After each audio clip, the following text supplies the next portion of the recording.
Welcome back. Togo hosted an annual conference on the African Growth and Opportunities Act last week, bringing together various stakeholders from African nations and the United States. In 2015, the U.S. Congress renewed the zero tariff deal for 10 years. Analysts have questioned how the program will fare under U.S. President Donald Trump's presidency, given his America First campaign that has seen him withdraw from various international trade deals. Talks between African and U.S. officials to review the African Growth and Opportunity Act, AGOA, free trade deal ended with no decision and the feeling of all sides that it had achieved little since it was set up. President Donald Trump's top trade negotiator, Robert Lighthizer, and other U.S. officials were in the tiny West African nation of Togo over the past 2 days to discuss the Clinton-era trade pact with sub-Saharan Africa. Trump's America First campaign has seen him withdraw from the Trans-Pacific Partnership, threaten to tear up the North American Free Trade Agreement, and seek to renegotiate the U.S.-South Korea free trade deal. But his administration has said little about Africa and had not previously mentioned the 2000 AGOA trade agreement. It is not clear whether the U.S. wants to change the deal before it expires in 2025 or extend it further. No decision was made on either count. AGOA allows tariff-free access for thousands of goods from 38 African nations to U.S. markets. But few African economies can take advantage of a U.S. trade initiative, providing to the world's largest market because they have little to export beyond commodities, an asset class where prices are in free fall.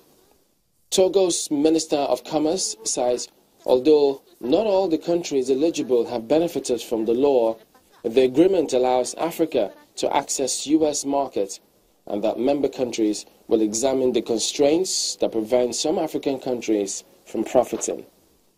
2025, c'est la fin de la loi. 2025 was the year that the AGOA agreement will officially come to an end.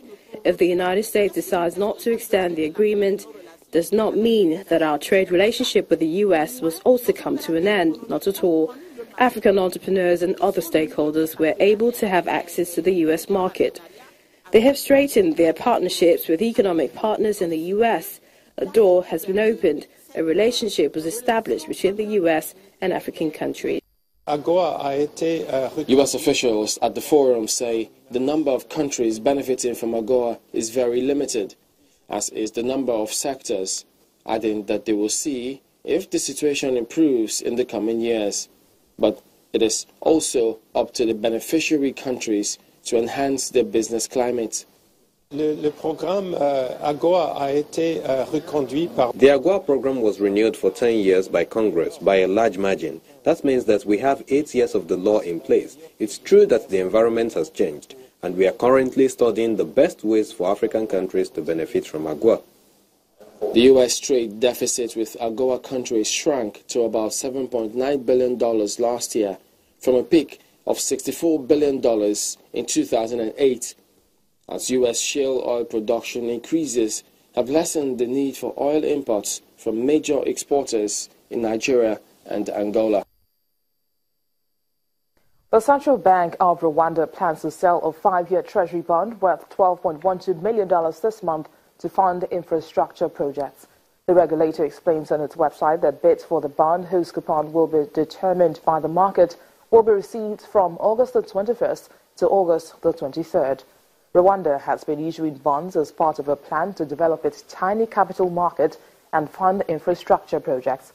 The East African country wants to reduce its dependence on aid to finance its national budget. Currently, 17% of Rwanda's budget is financed by aid money. The bond will be listed on the Rwandan stock market on August the 29th for secondary trade.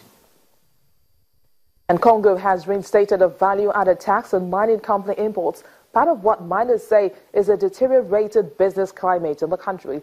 The Democratic Republic of Congo's government agreed to suspend the tax in July 2016 to help companies during a commodity price downturn and to pay down hundreds of millions of dollars in VAT reimbursements owed to the companies. The decree suspending VAT was valid for 1 year, and the industry-led Chamber of Mines told journalists that the chamber had informed the government of the expiration date in July.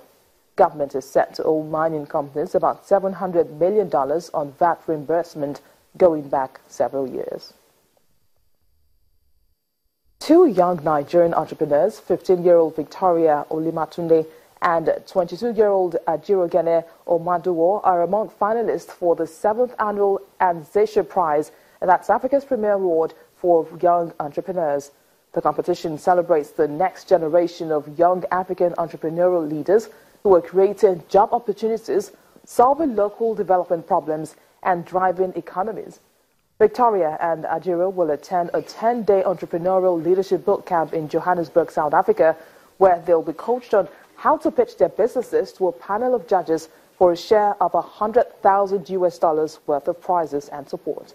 Selected from 14 countries, nearly half of all the candidates are young women presenting sectors as diverse in clean energy, agriculture, waste recycling, and youth empowerment. China's factory output rose 6.4% in July from a year earlier. The country's Statistics Bureau says this is the slowest pace since January this year.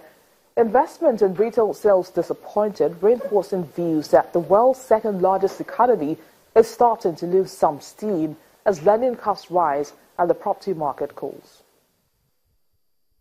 In July, the output growth of industries with annual revenue of 20 million yuan or more from their main business operations was 6.4% compared with a year ago. 1.2% slower than last month, but 0.4% faster than the same month last year. Despite the softer-than-expected reading, China's manufacturing activity still appears to be supported by a year-long construction boom. Beijing has poured money into infrastructure projects that have fueled demand for products from construction equipment to building materials from cement to steel. 7月份，全国规模以上工业增加值同比实际。 Whether it's from a production or consumption point of view, both nationally and internationally, everyone has a positive view and confidence in the future trend for China's economy, based on the overall situation just mentioned. As the success of our structural reforms continue to manifest themselves, we can see, based on the leading indicators, increasing indicators, quality and efficiency indicators, and some indicators covering people's livelihoods, that the Chinese economy's overall stability and stable progress is continuing. China's Statistics Bureau insists the economy is operating on a reasonable range, as the added value of major enterprises grew 6.4% year-on-year.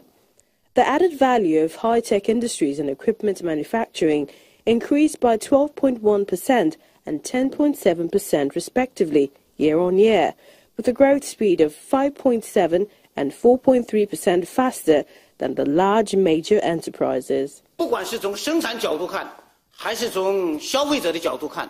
Based on the overall situation just mentioned, as the success of our structural reforms continue to manifest themselves, we can see, based on leading indicators, increasing indicators, quality and efficiency indicators, and some indicators covering people's livelihoods, that the Chinese economy's overall stability and stable progress is continuing.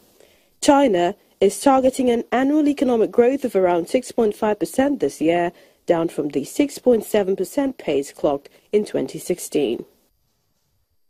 And that's our program today. Thank you for watching. I am Bisi Adebayo.